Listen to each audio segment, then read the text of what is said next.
L'autonomia di Bolzano è passata anche per il Comelico e per il sangue versato sui suoi monti. Il 25 giugno 1967 morirono in un attentato firmato dall'organizzazione terroristica Comitato per la Liberazione del Sud Tirolo a Cima Vallona, San Nicolò Comelico, 4 giovani militari. Erano gli anni delle bombe, del terrore, dei tralicci, della battaglia per riunificare il Tirolo che portò alla speciale autonomia bolzanina. Ieri, a commemorare la tragedia di Cima Vallona, per la prima volta l'assenza delle autorità altoatesine ha fatto gridare allo scandalo. Sprezzante e impudente il comportamento dei nostri vicini per il capogruppo regionale del PDL Dario Bond, che ha chiesto l'intervento del prefetto e della presidenza del Consiglio regionale.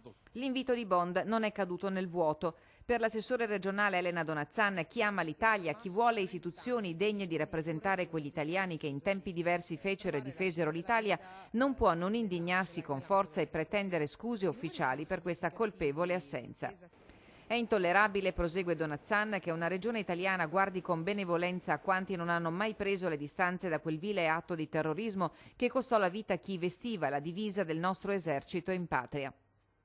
Un'assenza grave per il presidente del Consiglio regionale del Veneto, Clodovaldo Ruffato, che prenderà contatti con le istituzioni altoatesine, convinto di interpretare il sentimento di tutte le forze politiche della Regione Veneto, perché su questi temi non sono ammissibili atteggiamenti interpretabili né indifferenza.